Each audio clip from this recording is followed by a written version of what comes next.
Hello, everybody. Good evening, good afternoon, wherever you're joining us from. Welcome to Syracuse information session about study abroad here at Syracuse. I will give it just a few moments as we have a lot of participants rolling in. So just wait just a few minutes while everybody's joining us. Oh.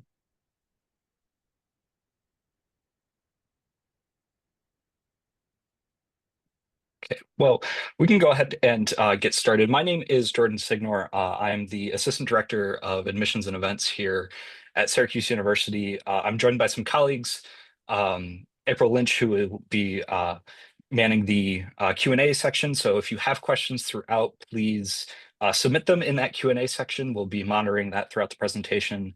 And then we'll also have some questions at the end that will be for uh, our folks from Study Abroad.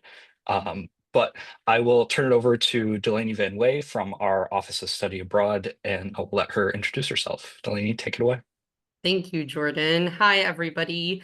My name is Delaney. I am Campus Outreach Manager here at Syracuse Abroad. I am a proud Syracuse alumna myself. I graduated in 2018 from Newhouse and Maxwell, and I studied abroad my junior year in Santiago, Chile on one of our center programs. So it's very near and dear to my heart. Was absolutely the best experience I had in college. And I know I'm not alone in saying that. And so I'm joined now, it's been a little while, so I'm joined now by some more recent alums, and they're going to happily be talking about some of their experiences studying abroad. Kira, do you want to introduce yourself real quick? Hi, I'm Kira. I'm majoring in biology at Syracuse and minoring in Spanish. I studied abroad twice, once in South Korea for 2 weeks, and then I just finished my fall semester in Madrid. Perfect. And what are you studying here at Syracuse? Biology. I'm a Oh, you biology. said that. Thank you so much. Yeah, so even as a bio major, a science student, Kira has been able to do multiple study abroad experiences, which really just showcases the immense flexibility that Syracuse University provides in study abroad, and the breadth of our programs. And we're going to cover a little bit of that today. So first, just a little bit about us. We are one of the best programs in the country for study abroad. We run and provide our own programs, and of course offer students additional opportunities as well. I'm going to break all of those down. But because we provide our own programs, we actually also welcome students from all over the country to our study abroad centers. So we're doing all right. You're going to have the best, most high quality programs that you can get with us. And then it's a really big part of our culture. 55% of SU students study abroad, and that number is only about 10% nationwide, which is a pretty big discrepancy. It just means that everyone from the chancellor to the deans, to faculty, to of course staff, are really trying to help your students succeed and fit study abroad into their journey of their college degree and experience. And it's very flexible. Like I said before, you can go abroad anytime starting the summer after your freshman year. And you can go as many times as you want, like Kira demonstrates. So this is actually a photo featuring all these pictures today are from our students. This is Tess, and she studied abroad in Australia, but this was her spring break trip in Bali. So just a taste of the super cool stuff that your students can be doing while you and your students can be doing while you're studying abroad. So why have these experiences? I hope it's obvious that it's going to be very fun. You're going to have some incredible experiences, but there's so much more to it that really add to your personal growth, to your career, to your school experience and beyond. Kira, I'd love to ask, why did you want to study abroad? Yeah, I've always loved traveling, and I knew I wanted to travel with other people my age as well. I also have my minor in Spanish, so that's the reason I chose Madrid. But I chose South Korea because that's not a country I would ever like travel to by myself, I think, and I thought the best way was to go with my university when that opportunity arose. So I'm so glad I went because it was one of the best trips I ever did. But yeah, so South Korea was more for fun, but Madrid was a little more for my minor. Perfect. So you can see there's a lot of reasons to decide on a certain program. We're going to help you figure that out when you get to campus. From maybe it's your major, Kira mentioned that, maybe it's an interest or a hobby, or maybe you want to go where your ancestors are from. I mean, there's a million and one reasons. So we're going to help you figure that out. And so in addition to everything Kira mentioned, you're going to gain a lot of personal sort of sense of independence. Now, when you go to college, you're going to have a lot of that space for that, but doing it in another country, navigating, traveling, learning the language, you really get to know what is most important to you in the world and what you want to do in the world, the difference that you want to make. And maybe it'll inspire you to add a minor or another major, or it will affirm the ones you already have. And of course, you'll do that through cultural immersion, but you can also do that through a lot of professional opportunities that we provide that you can put on your resume, and that are going to really help you be set apart from folks you might be competing against for internships, jobs, grad school, all sorts of stuff like that. So we provide internships. They are very easy to fit into your class schedule. It basically counts as one class, and then you take 3 or 4 others, and we find it for you. The easiest internship you're ever going to get. You just let us know what you're interested in doing, and you can find those at all of our center-based programs. And for example, one of our alums, Jade, she actually interned at a Franco-German media station in Strasbourg, France, when she studied abroad. She got to cover the Olympics in Paris, and she got to, as the Olympic flame passed through Strasbourg, and she got to work on her bilingual reporting skills. If 10% of students nationwide study abroad, 5 to 2% or something like that have internships abroad. It's really something that very few other people are going to have international internships on their resume. And we provide many more opportunities like research in Central Europe, or in Santiago, Chile. And students can craft things, research opportunities, internships, projects that are crafted to their interest. It isn't necessarily something that we're going to prescribe to you. Kira, did you get to do anything studying abroad that surprised you, or what was the most impactful personal sort of thing that you gained from the experiences that you've had? Yeah, one of our programs in Madrid, it's called Mad World, and they provide you a lot of free opportunities to do things around Madrid and in the surrounding cities. So I got to travel to Toledo. I know they also offered excursions out to El Escorial and a couple other like cities right outside of Madrid. I got to volunteer at an animal shelter just outside of Madrid, so that was personally my favorite experience because I'm very much an animal lover. So that's definitely there's so many opportunities through that program to do things for free through the program. So even on your weekends, if you're not traveling outside of the country, there's so many opportunities provided by Syracuse to travel within the country. I promise you will not be bored a single second. Madrid does it really well, but all of our centers put in a lot of effort to make sure that no matter where you go, you're going to have lots of incredible experiences. So that's a really good example. And this is a visual representation of all of the places that we offer programs. So we have our centers, which are the pins on this map. We have the World Partner Programs, which are the blue dots, and we also have summer programs, which are represented by the light blue. And so you can see we pretty much have something everywhere except Antarctica. And we're always able to approve new programs as well. So you shouldn't be afraid once you get to campus to come talk to us if there's somewhere In fact, I just talked to a student who is trying to major in the classics, and she really wants to study in Greece. And I said, if you're going to be a classics major, of course you can go to Greece. There's a really strong academic reason that you should be doing that, and we'd be happy to support you in finding a program that meets your needs, that will also meet Syracuse University's education standards.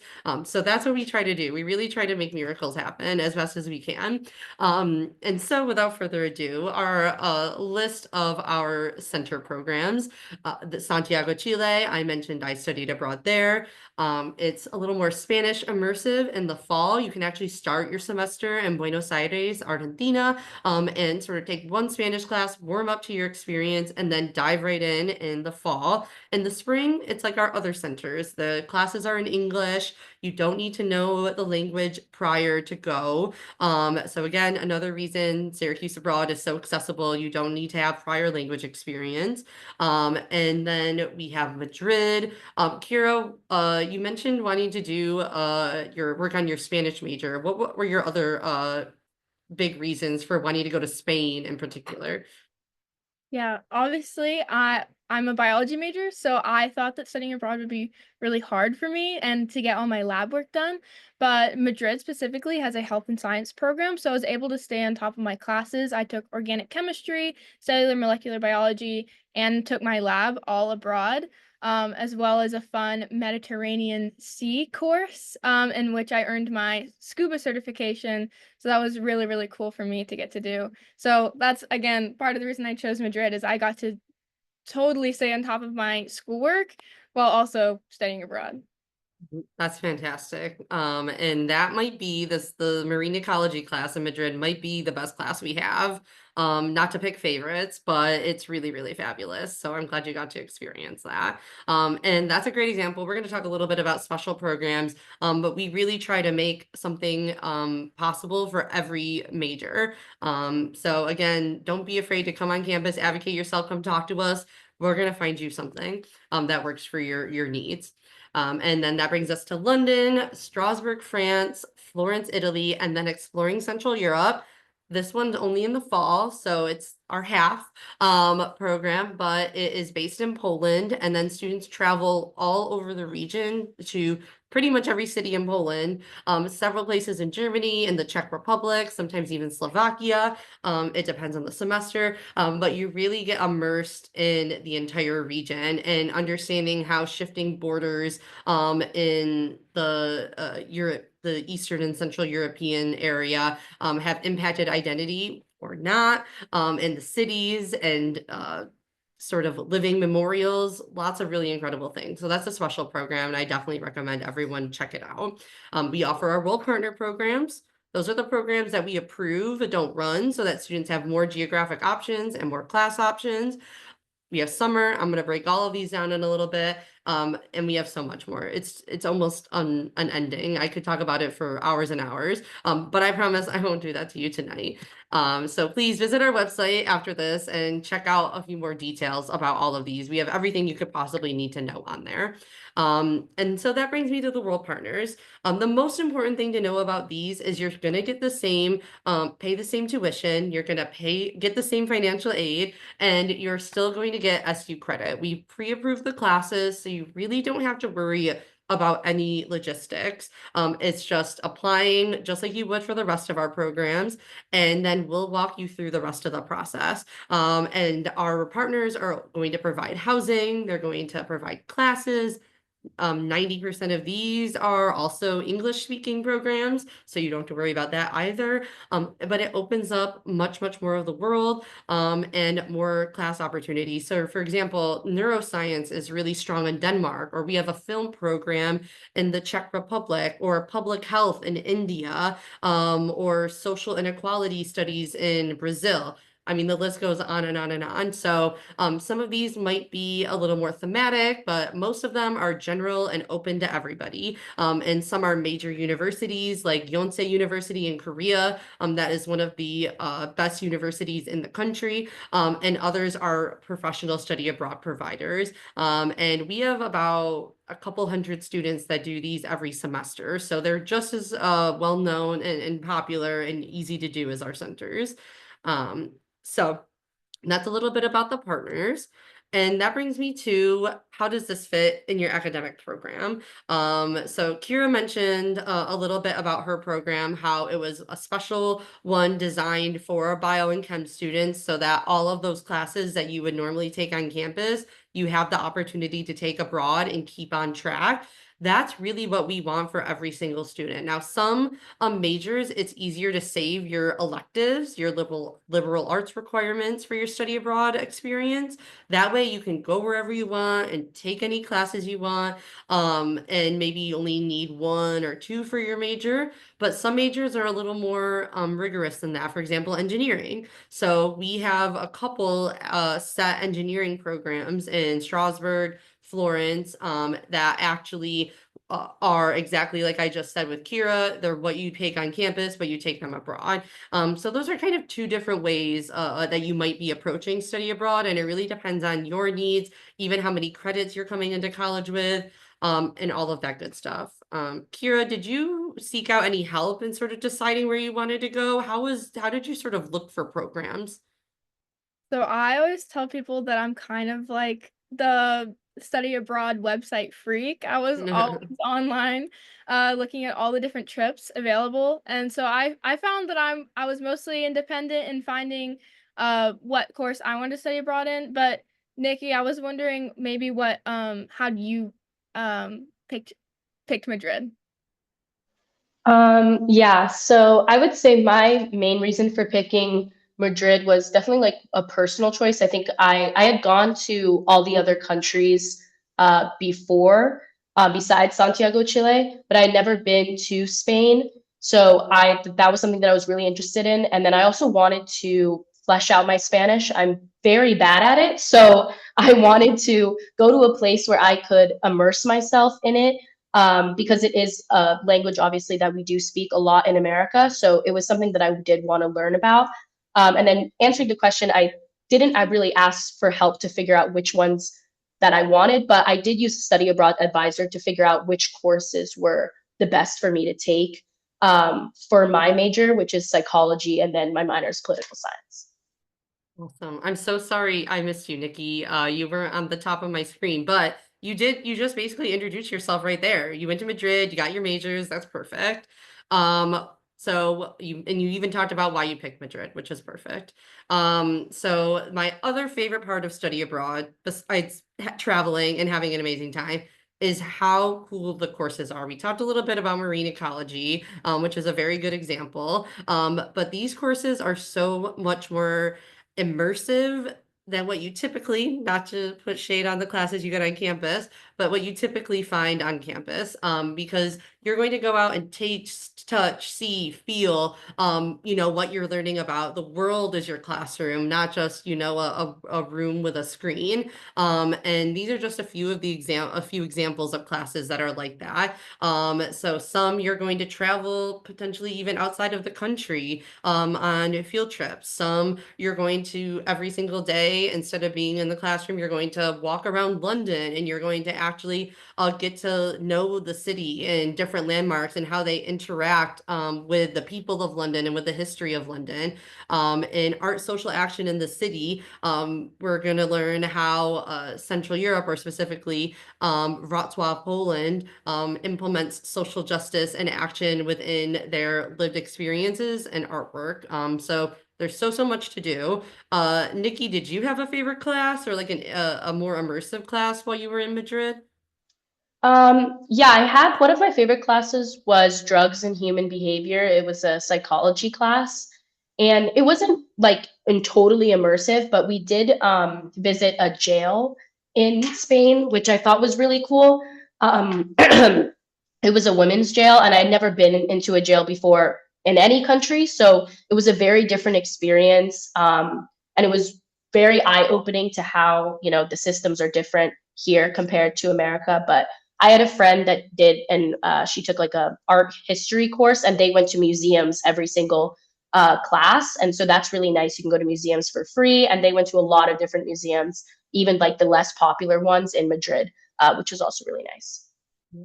No, that's a really good example. And I was actually just talking to a student today who went to Florence, and she had said, I never was interested in art before, but because we talk about the art in class and like learn all of the history and then go and see it, and you can make better connections than you can in your typical classroom or just going to a museum by yourself and not knowing what you're looking at. And she said she felt more connected to it and actually fell in love with it. I know another student who even declared an art history major after their study abroad experience. So you never know what you might find interesting.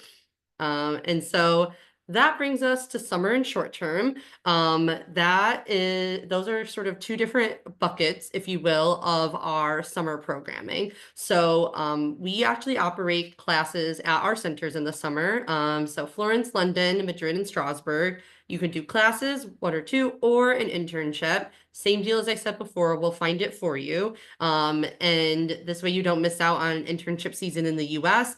And if a full semester abroad doesn't sit right with you, or you are too busy with your various activities on campus, nothing wrong with going in the summer. You're still going to be abroad for much longer than your average vacation after college, and you're still going to have a really cool experience. And then actually have in parentheses or both, because we have a bit of a build your own adventure experience where you can actually spend 3 weeks in London and 3 weeks in Florence, taking two different classes and having two very different experiences in these cities, and can kind of compare and contrast them and get a lot more bang for your buck, or if you will, or your time. And so that one's been really, really popular. And then we also offer internships in Brussels, Singapore, and Tel Aviv with some partners and faculty. So really the sky is the limit in the summer too. And that brings me to our faculty-led programs. Now, those are either over like spring break or early in the summer, typically, and they can be sort of part of a class during a certain semester, or they can be the entire class in the summer. So there's a couple different varieties. Again, I really recommend you visit our website. There's like 30 of them. There's a lot. And the list is always changing, and we're always adding new ones. But some are really special. Probably our most famous is the trek class in fall that treks to Mount Everest Base Camp to study the effects of altitude on the human body. They've done that a couple times. So unreal. When else in life are you ever going to be able to do something like that? And this summer they're switching it up, and they're going somewhere equally cool. They're going to trek to Machu Picchu in Peru. So there's lots of incredible experiences, and you can do these in addition to a semester if you want, just like Kira did. And so Kira, I'd love to ask, what was Korea like? And I know it was a design class, and you were a biology student. So what was that like? Yeah, so I knew I was challenging myself a little bit by taking DES 300, which is a design course in South Korea. So not only am I in a country I've never been to before, I'm also way out of my element academically. But I was really excited to take that course because I just spent my freshman year doing my gen ed biology requirements. So I was really in need of a different flow and a different style of course. So throughout the design program, I got to basically make my own final project. And so, of course, being a biology major, I chose biodiversity in South Korea. So that meant that while we were walking around South Korea and basically being tourists the whole time, so I got to spend 2 weeks being a tourist and earn 3 credits for it. I got to design my final project off of the nature and the animals and all the plant patterns I saw in the buildings. And then also got to interact with design students who I would probably never meet on campus otherwise because I'm not in their zone. So it was really cool while I'm sitting there working on my final project about plants, they're sitting there drawing full scale replicas of of all the temples that we were seeing. So it was really cool to get to interact with them as well. I actually love that because that's something interesting about study abroad too, is it brings different students together from different majors and you're going to meet people that you would have never met on campus otherwise. And you're all in the same boat. Most people don't know each other. So you're going to make fast friends, and everyone is very welcoming and excited to get to know new people. Fabulous. So that brings us to that there's something for everybody. I include this in here just to share that it goes beyond your academics, that we want to make sure you're staying on track towards graduation. But this is the world we're talking about and we want to make sure that you are having the best experience that you can and getting to explore your hobbies, your passions, and have experiences that you're going to carry with you for the rest of your life. So I have information about going to see sporting events here, going hiking, going on a safari, skiing in the Andes Mountains, which I got to do when I was in Chile, and I never thought I'd be able to do that. It's still probably the coolest thing I've ever done. There's Christmas markets, there's some of the best museums in the world. The list goes on and on and on. So think about what you want out of your study abroad experience, and what you want to see in the world when you go to decide where you want to study abroad. Nikki, Kira, did either of you get to do something really exciting that you just loved and was like right up your alley? You talked a little bit about the volunteering with animals, Kira. I don't know if you have anything else. Yeah, of course, like when you're abroad, it's a lot easier to travel as well. And so one of my favorite countries I traveled to was Morocco, which is right just south of Spain. And that was an incredible trip. I honestly think there's nothing like it in the world. I always tell people Europe, you go to another city, you see another cathedral, you see the same European streets. Obviously, Europe is amazing. But when you go to Morocco, it's just such a different culture that's so close, just around the corner, a 1 hour, 2 hour flight, and you can be in a completely different culture, completely different food, and have so many activities to do.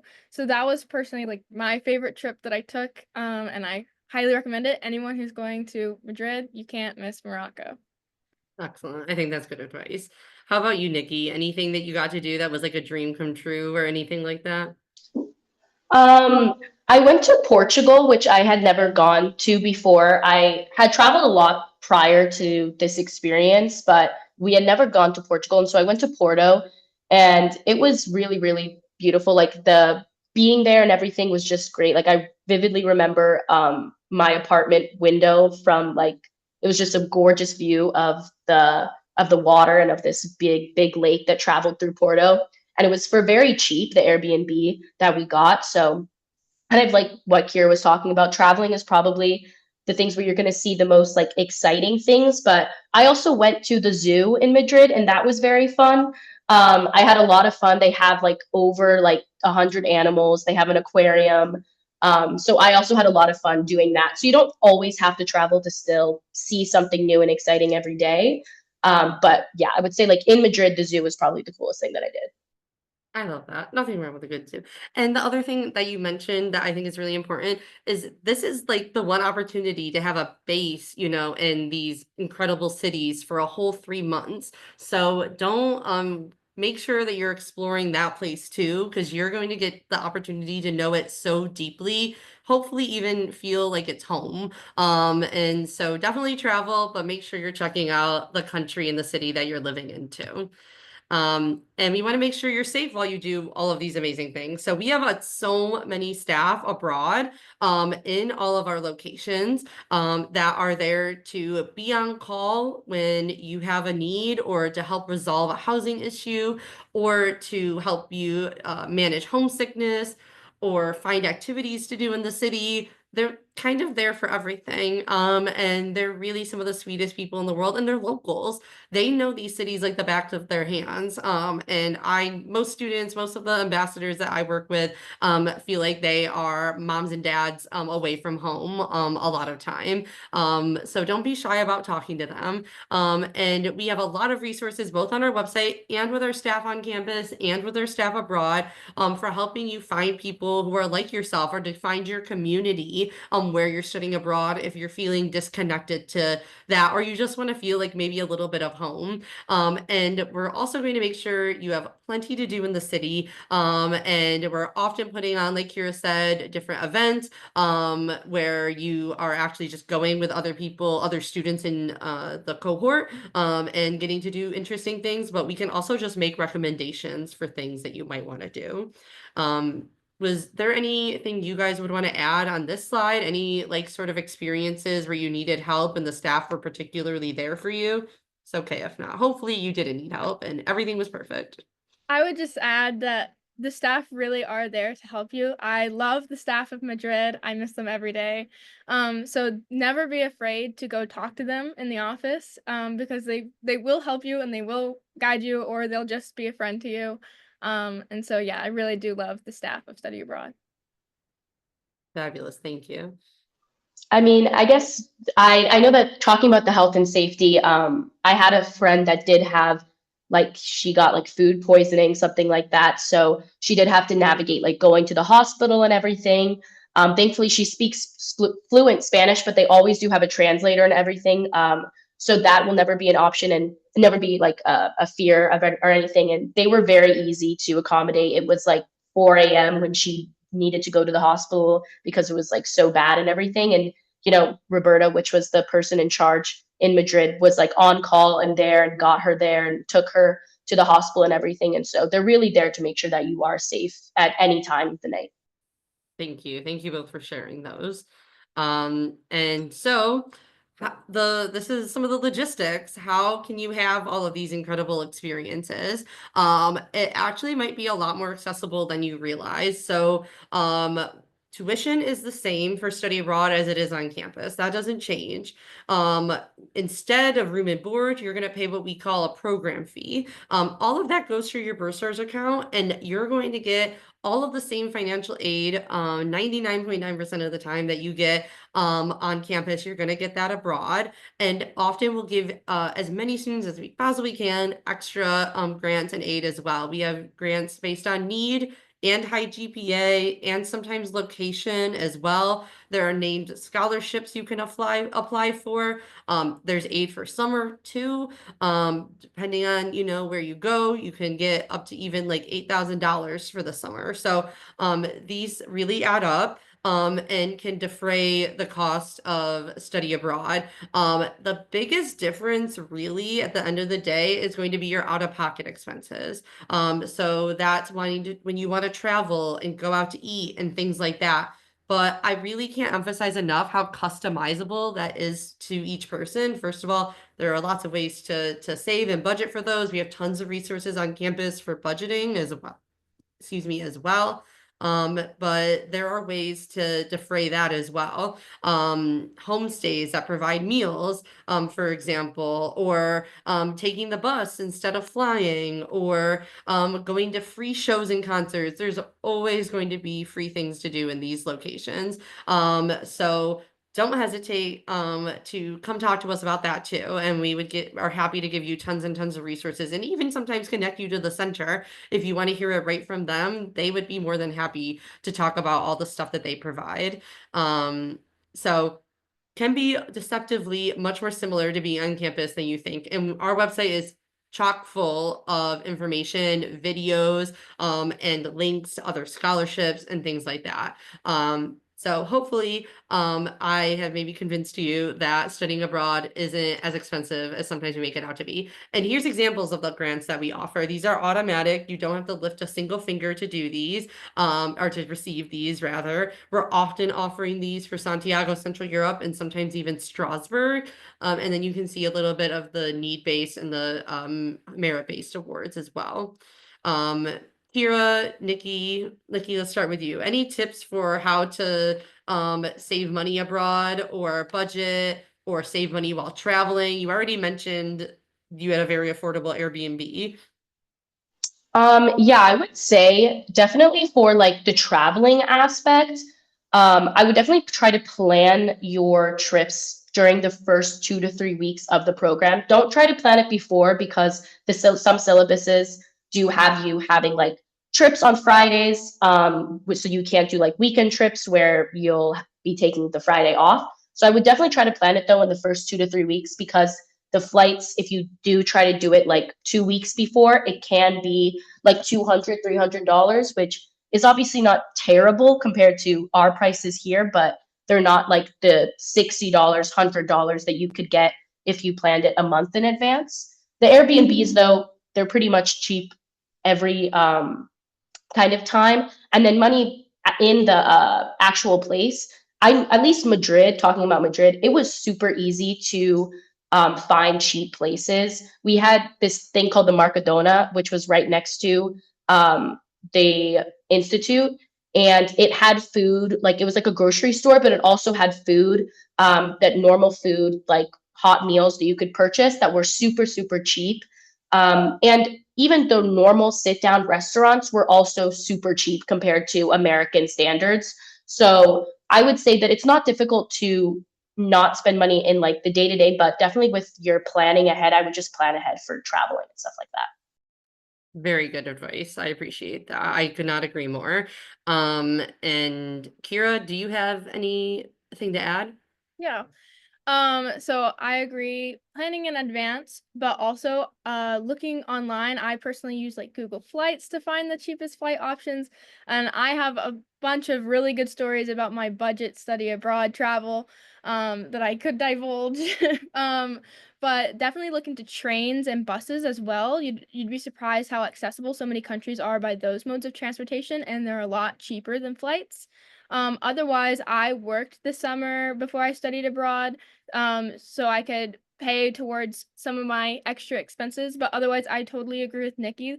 You can find cheap options for food abroad, at least in Madrid, and it is a little dependent on location. Some places have a higher cost of living, but I would say in general, especially like grocery stores, you can find fresh food in grocery stores that are generally pretty cheap.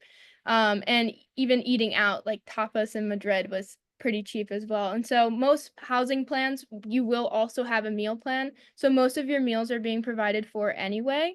It's just the odd meal here and there that you really need to pay for. And then I always say, like, you kind of get what you put in with study abroad. You can do as much as you want or as little as you want.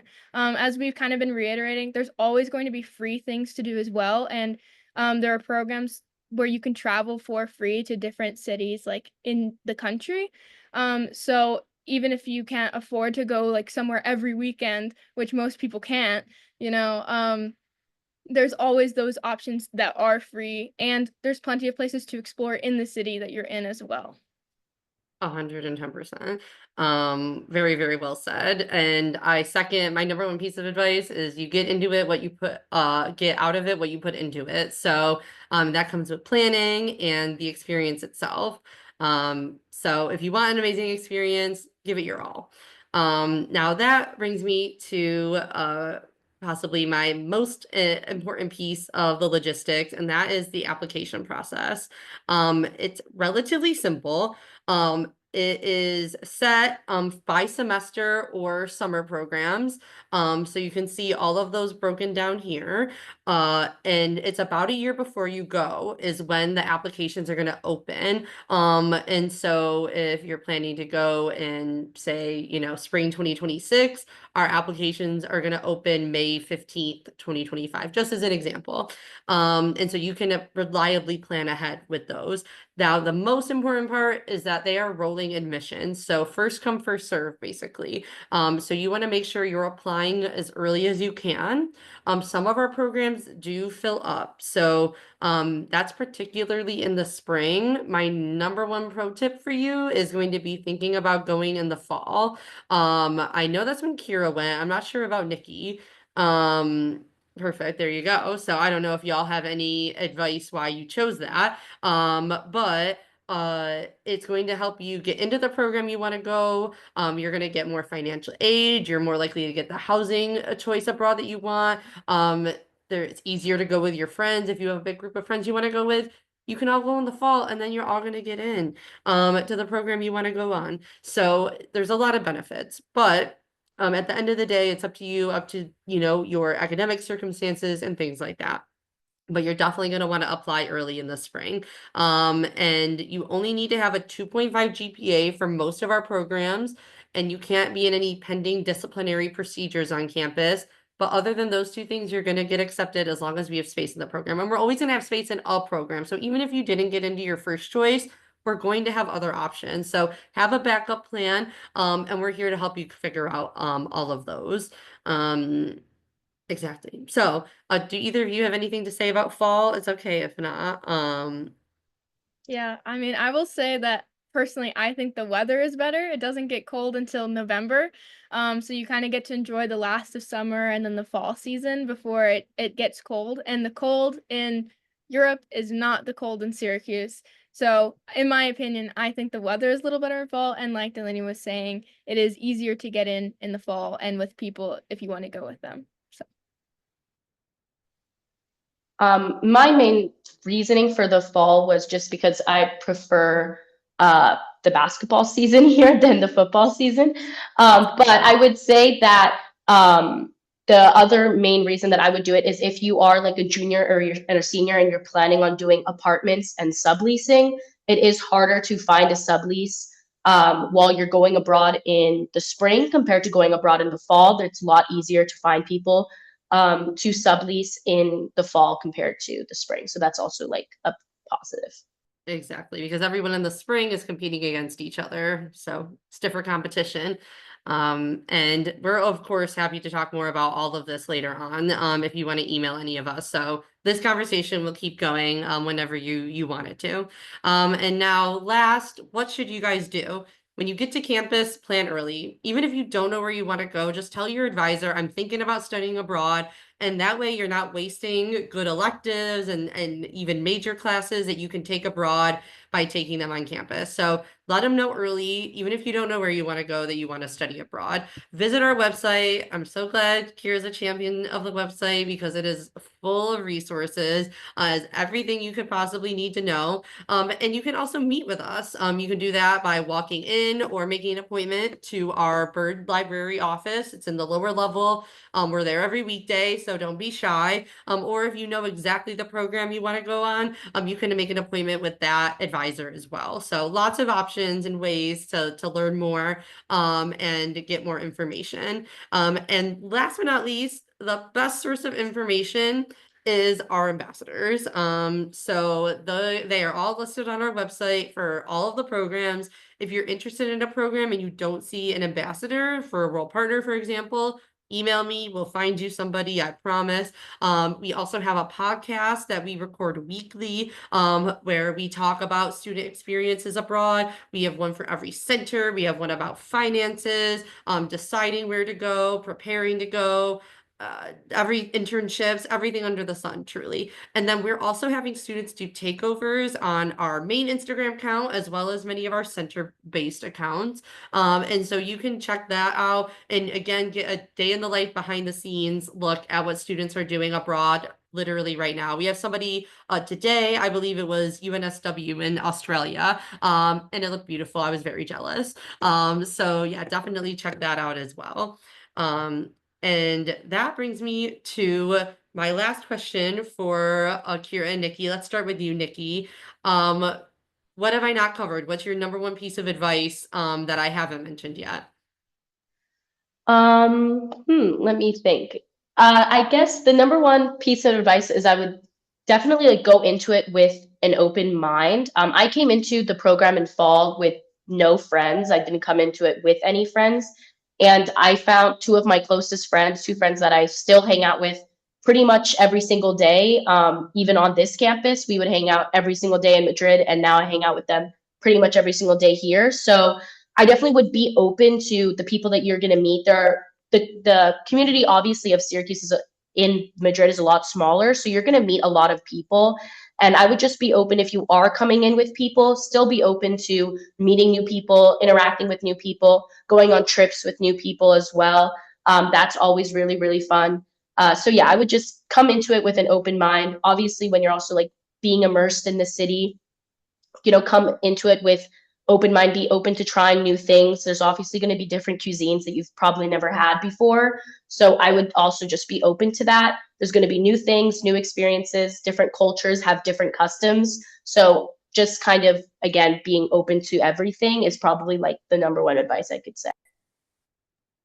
Yeah, to mirror what Nikki said, I think more people would be surprised. Like a lot of people come without knowing anybody who's going as well. I believe that's the situation of most people, at least that I studied abroad with, is we all went there with no friends. And so you really do make friends pretty easily. And they are lifelong friends. Like I still talk to all my study abroad friends, even from South Korea, and it was only 2 weeks long. So it really is a great way to make friends, I think. Also, something else I wanted to mention is that you can stay on top of your honors college requirements while you're abroad as well. I'm in the honors, Brene Crown University honors program, and I got to do my course substitution for study away. So you can earn credits towards the honors college while you're studying abroad as well. There you go. That's perfect. And I actually visited friends that I made in Santiago 7 years after my program. So they really are lifelong friends, I promise. And now, hopefully, we have a few questions that we can answer. Yeah, absolutely. So thank you everyone for taking the time presenting to us. We do have a few questions. The first one that we have, do freshmen typically study abroad? So students can't study abroad until the summer after their freshman year. So it depends on if you count that as a freshman or not. So you can apply as a freshman to start that summer.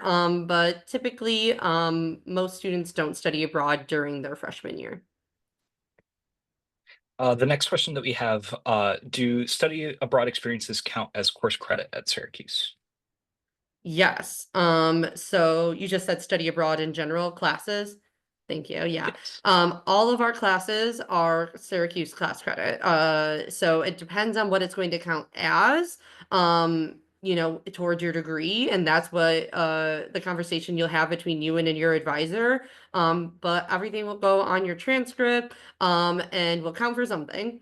So that is definitely an important part of the experience for us. The next question that we had, are study abroad trips major specific? There's somebody that is in a relatively new degree program and is wondering that um, if there are any associated programs and specific opportunities to different majors. Some, so I mentioned engineering and then the health and sciences program, which is what Kira went on. And so those are a couple of those. We also have architecture, studio arts, computer science. I'm trying to think. Those are all semester long. There's a Whitman one. You don't have to go on that one as a Whitman student, but it's an option. So some of them are like that too. Like even engineering students, we have set programs, but they can also go to Australia or Ireland. They just kind of have to choose their own adventure with that and plan their courses out. And so that's not that difficult. We have lots of students who do that too.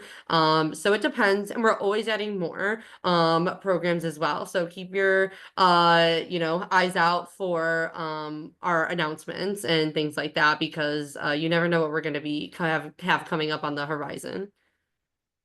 Right. The next question was, do certain majors require a study abroad course, and can students attend a study abroad course that is not affiliated with their major? That is a good question. So Kira, your design program was not affiliated with your major. How does that fit in your degree? What does that look like on your transcript? Yeah, it's just an upper division elective, which you do need upper division credits to graduate. So that was really great because it's a 300 course. But yeah, for me, it just filed as an elective. There you go. So that's one option. And then so that may be you need a humanities class, or you need a language class, or a math class, or all sorts of things like that, social sciences. That's where those are broad categories, and you're going to find a lot of classes that fall into those categories abroad. But we also have some major classes too. So we have Whitman electives or iSchool classes, or I mentioned engineering already. So there's lots of classes that can count towards your major as well. Did that answer the question? Because I might have lost the plot on that a little.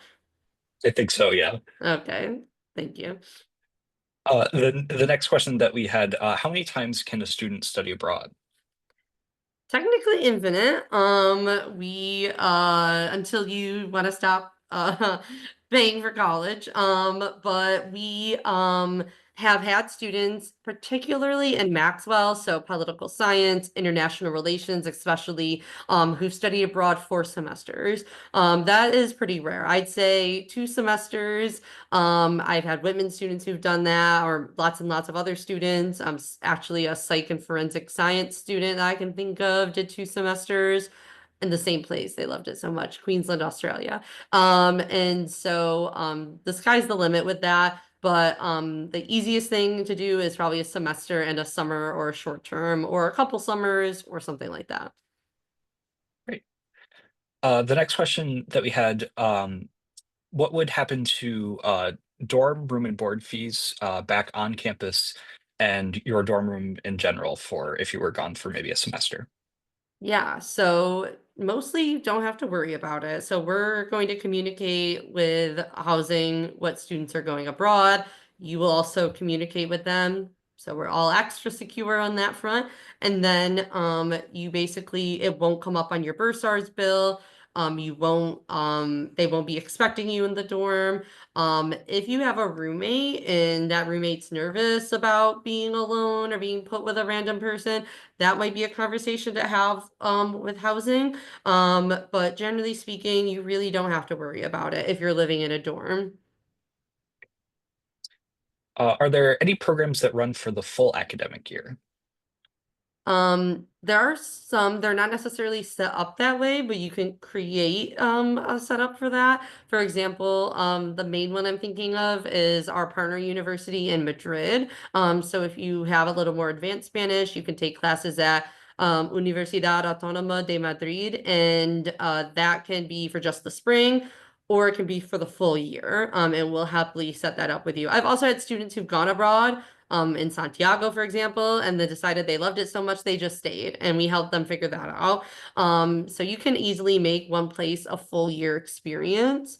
But I can't think of anything off the top of my head that's automatically a full year. Great. And the next question is kind of related to that. Is it possible to do 2 study abroad trips in a row? So if you had a experience in the fall, could you do one right afterwards in the same year in the spring? Yep. We will, as long as the logistics are possible with the visa and everything, but I've seen it many, many times. In fact, I have a student who's in Santiago, Chile right now, and who is going to be going to Central Europe in the fall. So just as an example, but I've definitely seen it before. How soon should someone meet with the with an advisor in study abroad? Before the school year or within the first couple weeks? Within the first couple of weeks is absolutely great. The earliest you can apply as a freshman is going to be, it could be for a summer program, which is September 10th. So if you're really keen on doing a summer program, you might want to meet with us before classes start. I'm going to be doing virtual advising in the summer, so you're welcome to sign up for that. And there's nothing wrong with that. But you can also wait until September, and our summer programs don't fill up that fast. So you could wait until you get here in September, have those conversations, apply in October, and that will be perfectly great. Most people don't even apply until like January for summer. So really you don't have any too much you can do until you get to campus. Great. And it looks like there's one more question. There's a student that was going to be a musical theater major. Are there any restrictions on what study abroad programs that they can participate in? And I guess, in general for any program on campus as well.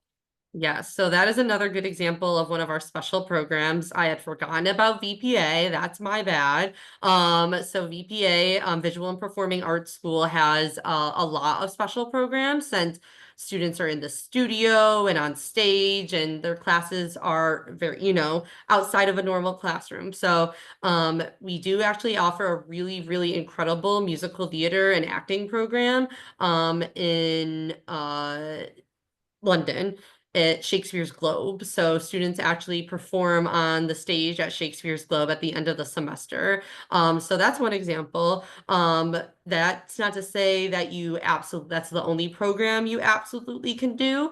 I've had film students in VPA do not the film program, for example. That one's in Prague. But it does require potentially a lot of advocating for yourself on your part. So it a little bit, I don't hate to say you're restricted, because I've seen a lot of crazy things, but because your classes are so rigorous, it might not be easy. Right. That looks like the end of our questions. Thank you so much, Delaney, Kira, Nikki, for joining us this evening. Folks, if you have questions, please feel free to reach out to any of us. We're always happy to, chat through any questions that you might have or be of any assistance possible. But thank you all for joining us this evening, and have a great evening. And again, let us know if we can help in any way.